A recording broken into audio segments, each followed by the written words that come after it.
Hey guys, welcome back to Vibrations and Libations. I'm James. And I'm Keith. Tonight we're going to be listening to some Jimi Hendrix, and if you're not already aware of the album by the cover here, it's Electric Ladyland.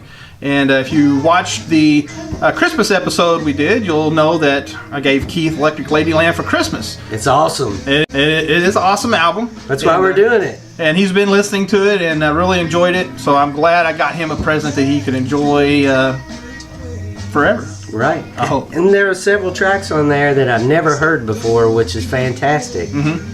I've never listened to Electric Ladyland before James gave me that copy. Right, and I've only had it for about a month or so, and I'd never listened to the whole thing either, so I was pleasantly surprised that it wasn't, some people may not appreciate this, but it wasn't just a bunch of songs I had heard before from the radio, because like Jimi Hendrix's career only lasted a few years, and it seems like every album that comes out nowadays is just, you know, a re-release of a re-release of a re-release of a demo or something. Right. So it was good to actually listen to something I had never heard before. So we'll talk about our favorite songs on this album here in a little bit.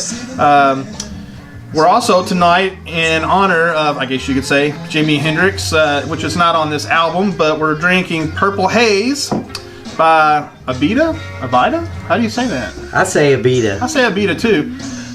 The first time I had this was in New Orleans. My wife and I and my friend Brent Clark and his wife Dana, we all went to New Orleans on a trip, and I had the fucking flu the whole time. Flew down there, stayed in New Orleans for a week.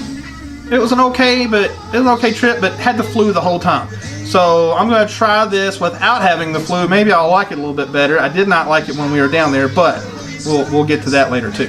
I've never tried it. I've stayed away from it because I just don't like fruit in my beer. But I've recently relaxed that idea because if they just put a hint of it in there, it can really mellow a beer out, and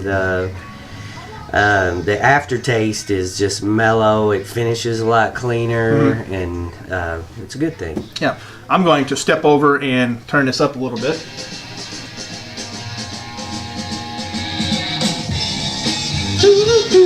Now maybe you guys can hear this a little bit better. Alright, so Electric Ladyland. Keith, I know you are the informational guru when it comes to the music, so tell us a little bit about this album. This album came out in 1968 and was the third release by the Jimi Hendrix Experience. It was also their last release, and the one and only release where Jimi Hendrix was the producer. And that was kind of a bad thing because that's why the Jimi Hendrix Experience ended. Because Jimi Hendrix turns out to be very much a perfectionist. And just for example, Crosstown Traffic, they did 50 takes. He and the drummer did 50 takes, and the drummer and him ended their relationship over it. Oh wow, I did not know that. Yes, 50 takes, at least 50 takes. Wow. This song right here, Crosstown Traffic. This is my third favorite song on the album, by the way. I love Crosstown Traffic. It is a good song, yeah. And surprisingly, and maybe it's just me, I don't know, but it seems like they don't play this song on the radio as much.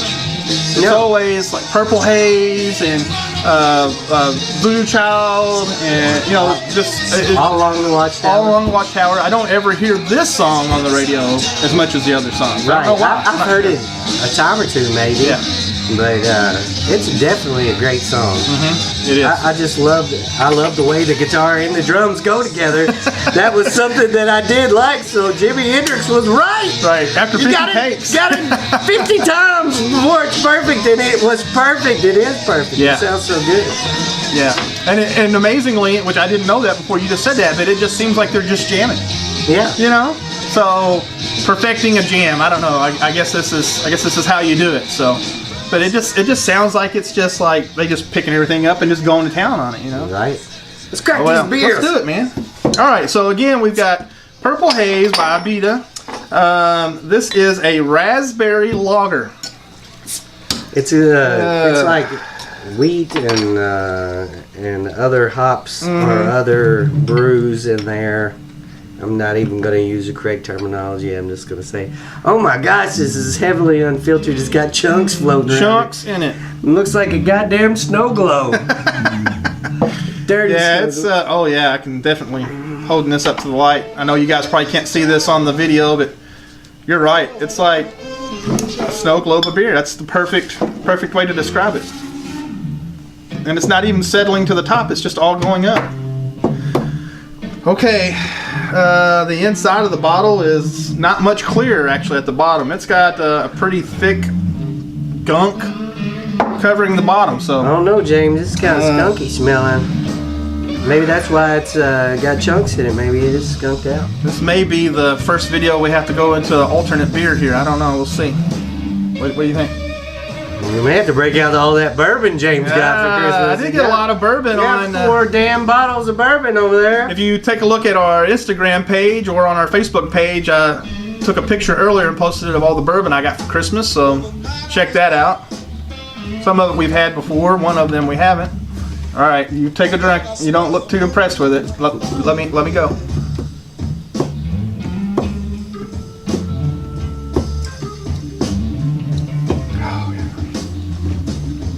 All right, you go first. So, I took a beer glass that had a couple of drinks left in it, and I put water in there with some sweet tarts. That's what this tastes like. With some, let's see if I can come up with a better description than that. Because there's barely any beer flavor there. Man, it's not good. Man, that doesn't even taste like you put light beer in there and put sweet tarts in there. It tastes really super watered down and sweet tarts. It reminds me exactly what I thought it was going to taste like from me remembering going to New Orleans. No good, man. Golly. Okay, so disclaimer. I did not let this beer get skunked out. I bought it straight from the liquor store, brought it home, put it in the refrigerator. Okay, Right. So it didn't get hot, cold. Right. I don't know how old it is. Bought it from the liquor store. I'm going to assume that it's fresh, and if it is, it's no good. No. Okay, so Keith, I'm just going to come out and say it. That might be. It might be worse than the fresh haze that you gave me that I posted and said it was the worst beer of the year. Yeah. I'm glad we could beat that because that fresh haze, it to me it wasn't that bad. It wasn't. I didn't care for it. It wasn't as bad as the Hop Slam to me. But yeah, I don't know that ABITA. I hope you've got something else because that is no good. Bad. Let's talk about something good. Let's talk about the album. Well, This song is Voodoo Child. Voodoo Child, not Child. There is a version of that. Chile.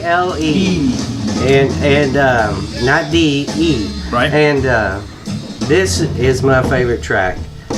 It's my favorite track, and then my second favorite track is the 1983 Yes. A Merman I Should Turn to Be.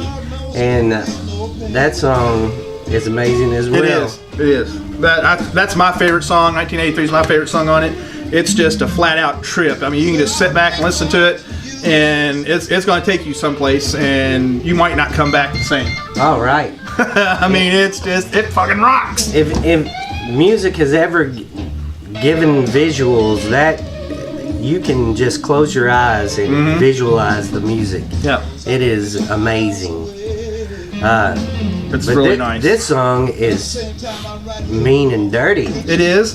And again, this is without the D, as Keith spelled it with an E on the end. It's more of a laid back kind of jam, to where Voodoo Child's kind of more precise and it's kind of rough and just, grabs you by the balls. This one here grabs you by the heart a little bit and just kind of squeezes it and says, here we are, we're playing this music for you, and just chill out and sit back and listen to it. That's what I get out of it. Right. And I like this because I love the organ in it. And on the inside, it says that Steve Winwood plays organ on Voodoo Child with a D. There's no organ in Voodoo Child that I can hear anyway. Right. And so I had to dig and look that up. I believe it's a misprint. It's Voodoo Child. It's this song that Steve Winwood plays organ on. Yeah. And he does an excellent job because it complements Hendrix guitar phenomenally well. Yeah. And I just love it. I love it. It's almost, could you say it's kind of like a Adam and Neil kind of collaboration there? Guitar and keyboard together? Kinda. I mean, I would love to hear. I'm going to seek out and see if they did anything else together. Yeah. Because it is freaking amazing. Right. Are you gonna keep drinking that beer?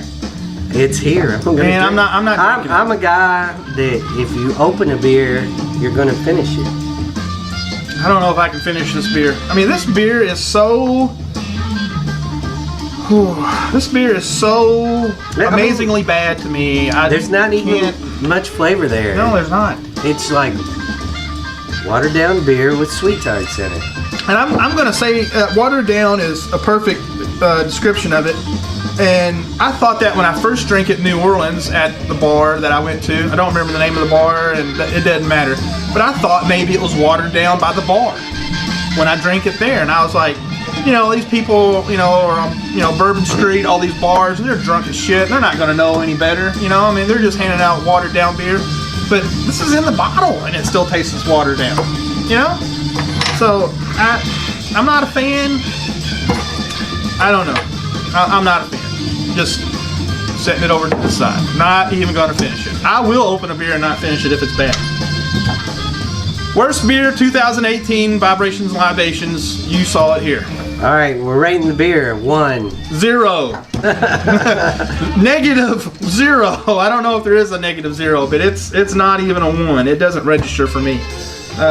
Not good. At least the music's good. Let's rate the album. The album is 5 out of 5. 5 out of 5. Solid. Yeah. So 10 out of 5. what's your favorite Hendrix song? Just period. Not necessarily on this album. What's your favorite Hendrix song? You think about that. I'm going to get something else while you're thinking. I can't say, man. I've have a couple of late releases from this family that hadn't been released before. South Saturn Delta, and another one, I can't remember the name of it, but anyway, they've got some really nice songs on it. And then there's a Band of Gypsies song, Machine Gun. You know what I'm talking about? Yep. I may not be saying the title correctly, but I love that one. And look what James broke out. Christmas present, bottle of Weller. He's making up for the horrible Purple Haze that he gave. That was bad. It was really, really bad. Really bad. Wow. All right, so I think my favorite Hendrix song is Red House. Oh, really? Yeah. I love that song. I also like, when I was a teenager, I had a cassette. It was Jimi Hendrix, Radio 1. And I think it was songs recorded at Radio 1 in London. I think that's where it was. I'm not sure. But anyway, and it had a good version of, I'm drawing a blank on the name now. Catfish Blues. Oh, okay. Great song. So though that and Red House over yonder, that's just a great song. And you know you're listening to it, and then you finally realize that, you know, if he's not going to get any loving from his woman, his sister, her sister will give it to him. You know? Yeah. Not his sister. That'd be wrong on so many levels. Right. Oh, sorry, I'm blocking Jerry. I gotta get a little closer to Keith here. Oh yeah. It was requested not to block Jerry in the video, so. Requested by the artist. Yes, by the artist. Laws. All right, so bourbon Weller, it's much better than the beer. Keith got a nice little snort there. I don't think he's gonna finish his beer. He set it off to the side. Yeah, well, you broke out the Weller at some point and messing with that shit. I might drink it later. All right, so. The album I got for Keith for Christmas, he told me that it was, of course, it's a re-release. It wasn't an original copy. I bought it on Amazon, and I think I paid like $16-17 for it. Not total for a 2-album set. Not a bad price at all. And you shared some information with me earlier about that re-release, and what was that? Well, first of all, it blew me away when he said he only paid $16-17 for it. because I was like, man, James went all out for Christmas. This thing had to be like a $35, $40 album. And then I disappoint him by telling him how much I actually paid No, for it. I mean, it's real nice, and it's got like plastic sleeves, you know, the kind that's not supposed to dick with your album and everything. And also it has a booklet with it, and the booklet is Jimi Hendrix vision for what he wanted the album to be.